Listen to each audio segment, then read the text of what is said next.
राधा वल्लभ श्री हरिवंश। राधे राधे। आप सभी को गॉड फैमिली ब्लॉग में आपका बहुत बहुत स्वागत है। तो आज मैं फिर रेडी हूँ। आज है ओही अष्टमी का व्रत। तो कहानी सुनने है मैं फिर वहीं जा रही हूँ जहाँ मैंने आपको करवा चौथ का दिखाया था। वहीं सब फिर इकट्ठे हो रहे हैं। फिर वैसे ही होगा सब कुछ, कहानी सुनी जाएगी, पैर छुए जाएंगे, अर्घ दिया जाएगा और वही हंसी मजाक चलेगा। तो चलिए चलते हैं, आप भी चलिए हमारे। तो आ गए हैं हम जी कहानी सुनने के लिए यहाँ पर ओही अष्टमी की। तो सभी लोग कहानी सुन रहे हैं यहाँ पर। पहले भी मैंने आपको बताया था हम इसी तरह से कहानी सुनते हैं, लोटे के अंदर जल लेके और चावल और घास हाथ में लेके। उसी के बाद हम सूर्य नारायण को अर्घ देते हैं। और ये कहानी का टाइम भी वही 2 से ढाई 3 बजे का होता है। उसके बाद सब हंसी मजाक चल रहा था, कोई फ़ोटो क्लिक करवा रहा था, कोई रील बनवाने की कोशिश हो रही थी। बाकी सबका अपना अपना कुछ ना कुछ चलता रहता है, क्योंकि 10-12 लेडीज़ होती हैं तो किसी को किसी के साथ क्लिक, किसी को किसी के साथ, सबका वाइब अलग, सब चीज़ अलग अलग रहती है। तो ये सब चीज़ें, और सबको पता चली गई कि मैं ब्लॉग बनाती हूँ तो सब हाय हेलो कर ही रहे थे और बोल रहे थे मेरा ऐसे फ़ोटो क्लिक करो, मेरा वैसे करो। ये कॉम सबका अपना हंसी मजाक चल ही रहा था। तो ये इन लोगों की सेल्फी चल रही है यहाँ पर। इधर इनके पोजेस चल रहे हैं, वो कह रहे ऐसे क्लिक कराओ, वो कहता है मुझे वैसे क्लिक कराना है, मुझे इसके साथ करना है। और ये रही मैं, तो मेरे भी पीछे पड़ा गया कि भाभी हमारी भी फ़ोटो ले लो, या हमारे भी क्लिक कर लो, या हमें भी व्लॉग में ले लो। तो ये सारी चीज़ें यहाँ चली रही थी। उसके बाद तो मैं हंस रही थी, मैं कहा मैं फ़ोटो वोटो क्लिक नहीं कर रही हूँ, मैं वीडियो बना रही हूँ। उनको लगा कि मैं शायद फ़ोटो क्लिक कर रही हूँ, तो मैंने कहा नहीं, मैं फ़ोटो नहीं हूँ, मैं वीडियो बना रही हूँ। तो ये यहाँ चल रहा था। उसके बाद एज़ यूजुअल नीचे गए। उसके बाद सभी के पैर छूने की रस्म चालू हो गई, जो कि यहाँ हो रही थी। चलो गले तो मिल लो, रुक जा। गले मिलना, पैर छूना, आशीर्वाद देना, ये सब चीज़ें रहती हैं। ये देखो, चलो पैर छुआई की रस्म हो गई, अभी हो रही है। मेरा भी ऐसी, मैंने भी खुश रहो, स्वस्थ रहो, मस्त रहो और जल्दी से अगली बार साल गोद में लेकर आओ एक, है गोद भर जाए।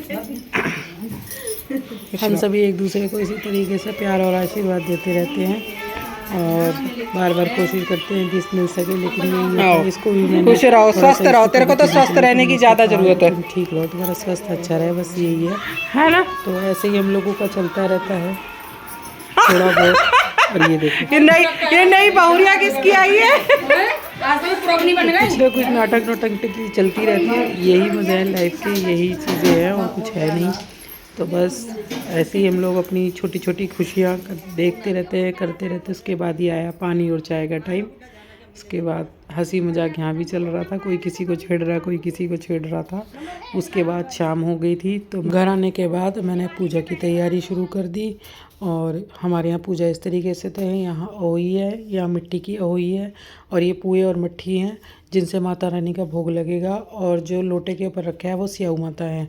तो मैंने पहले टीका किया और अग्यारी हमारे यहाँ ज़रूर होती है, तो मैंने अग्यारी को जला लिया था। और ये पुए और मट्ठी जो हैं मैंने यहाँ माता को अर्पित किया था। हमारे यहाँ इसी प्रकार से होती है पूजा। और ये जो आप ओही देख रहे हैं, स्याऊ माता जो देख रहे हैं, जो ओही पे रखी हुई है, वही जो है हम दूसरे दिन अपने गले में डालेंगे। और छोटी दिवाली तक, जब तक ये बच्चे इस जल से नहा नहीं लेते, तब तक हम इसको गले में डाले रखेंगे। और जो मैंने मट्ठी बनाई थी और पुए बनाए थे, उसी का मैंने भोग लगा दिया है माता को। और इसी मट्ठी और पुए से को वही बच्चे ही खाएंगे। और जो चावल और जो हमने दुबड़ा लेके कहानी सुनी थी, वो उसे भी मैं यहाँ पर अर्पित कर देती हूँ। और क्या कहते हैं, और माता रानी से यही प्रार्थना करती हूँ कि बच्चे हमेशा खुश रहें, स्वस्थ रहें, मस्त रहें और अपनी लाइफ में सेटल हो जाएं, आगे बढ़ते चले जाएं। हर बार मेरी यही कामना रहती है और यही चाहती हूँ मैं, बच्चे खुश रहें, स्वस्थ रहें और मस्त रहें, अपने लाइफ को सेटल करें। उसके बाद तारे निकल आए थे, मैं अर्घ देने चली गई थी। उसके बाद मैंने तारों को अर्घ दिया है और उसके बाद टीका करा बच्चों का। और जो मिठाई, वो पुए और मट्ठी रखी थी, वही मैंने बच्चों को खिलाया और वही मैंने खुद खाया। उसके बाद मैंने अपना बायना निकाला अहोई के जो बायना निकलता है उसमें कपड़ा रखना ज़रूरी होता है। तो मैं साड़ी उन्हें हर बार देती हूँ, तो मैं अहोई के व्रत में उन्हें बेडशीट दे देती हूँ अपनी जेठानी को, तो वो भी खुश हो जाती हैं। तो एक चीज़ पूड़ी मट्ठी और ये चावल और फ्रूट रख के और पैसे रख के जो है हम देते हैं। राधे राधे जी। आज ये रहा हमारा संपूर्ण व्रत। तो पहले हमने कहानी सुनी, उसके बाद पूजा करी घर आकर, उसके बाद जो है बच्चों का टीका करा है पूजा करके, और जो पुए और मट्ठी मैंने रखे थे वही माता के आगे वही खिला के वही बच्चों को हम खिलाते हैं जो माता के आगे रखा जाता है, और उसी से ही हम अपना व्रत जो है खोलते हैं। तो वही मैंने भी खा लिया है। तो व्रत मैं एक तरीके से खोल चुकी हूँ। खाना हम थोड़ी देर बाद खाएंगे। तो हमारे यहाँ इसी तरीके से अहोई की पूजा होती है। आप लोगों के यहाँ कैसे होती है तो प्लीज़ ज़रूर बताइएगा, और ब्लॉग कैसा लगा ज़रूर बताइएगा। प्लीज़ लाइक शेयर और कमेंट ज़रूर करिएगा। तो राधे राधे आप सभी को।